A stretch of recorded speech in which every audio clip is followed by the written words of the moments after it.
is The Furnace with John Burton.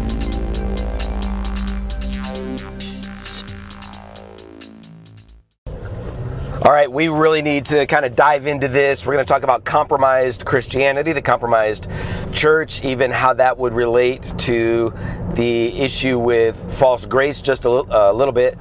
But we are seeing unfold before our very eyes a defiled church reality. I wrote an article for Charisma magazine a little while back about Lauren Daigle and how she refused to take a stand opposing Christianity.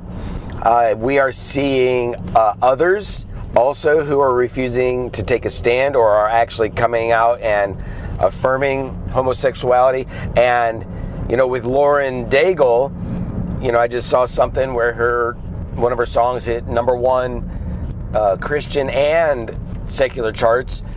I guess it's the first time that's ever happened. And it's as if she never said that. It's as if she never made the comment that she doesn't know her position on homosexuality, which is mind-blowing to me. How in the world are we still affirming somebody? We're listening to somebody, we're being entertained by somebody who has yet to make a clear statement on obvious, orthodox, historic, biblical Christian truth. So we're seeing that happen.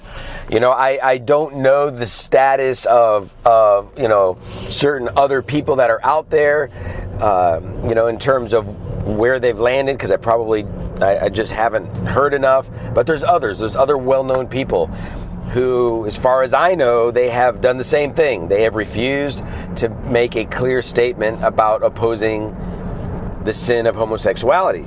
And so we're seeing that happen. Of course, we see, we're seeing false grace. Something else that we're seeing is this Christian universalism thing.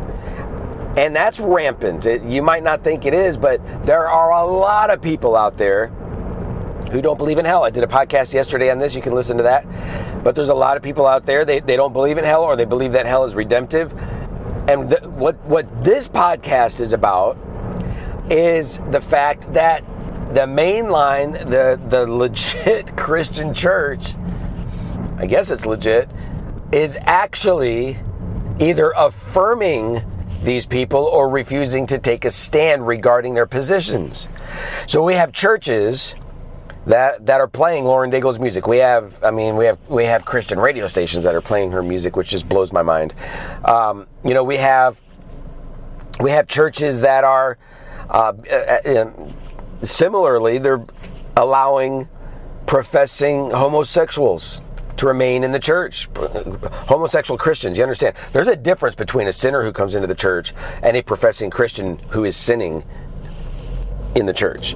And so they're not taking a stand. There are Christian universalists, quote unquote Christian universalists, who are in the church, worshiping right alongside everybody else, presuming that all is well, even though that is a serious, major, not a minor, a major heresy.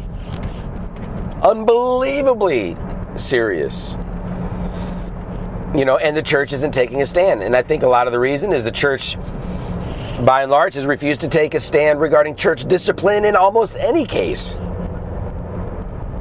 The Bible requires that church discipline happens in certain situations, yet the church, in most of those situations, has not followed through and followed biblical protocol. So we're seeing the church filled. We see that we have pastors who are watching R-rated movies and filth and media. Of course, we know about the pornography epidemic in the church, among pastors, among elders, among professing Christians. And we need the fear of the Lord. We need the fear of hell. There's this movement against the fear of hell, where people are saying that we shouldn't fear hell. It's crazy. They misunderstand fear. They always use that verse, well, perfect love casts out all fear. they don't understand what that's saying. I wrote an article on the different types of fears. Some fear is fully appropriate, because I'm telling you what, perfect love does not cast out the fear of the Lord. And some fear is not appropriate. So we have these, just unbelievably compromised churches. And I'm talking about spirit-filled, hand-raising churches. And holiness isn't preached. We need some hellfire messages again in the pulpit. So all of this outside influence is infiltrating the church, and the church is actually welcoming them in with open arms. And I believe one of the great Achilles heels of the church is that church leaders are so hungry for people in the pews and money in the offering that they are allowing compromise without question. So this whole church growth thing is just so radically, wildly unhealthy. But we're seeing this. We're seeing the church infiltrated. What do you think about the whole homosexual movement thing in the church? What do you think about the whole, the Lauren Daigle thing? What do you think about the universalism thing? All of this is coming into the church. Many years ago, in a church that I was leading, found out that there was a young lady and some of her friends who were very pro-homosexual, yet they were dancing at the altars and lifting their hands, and they got bent out of shape when I preached a message about that. Had another young lady who fell into some crazy stuff, like crazy new age, chakra, weird, bizarre sexual stuff, yet still considered herself to be a Christian. We have Christian, quote unquote, Christian witches out there.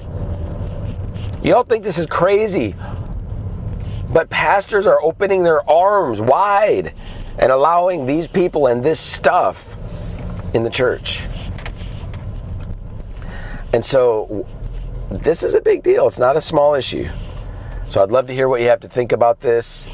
Leave me some comments. But this, it's a serious issue, and it needs to be addressed. We need to bring the fear of the Lord back into the church. We need to bring some hellfire preaching back into the church. We need this. And so, let me know what you think. Talk to you next time.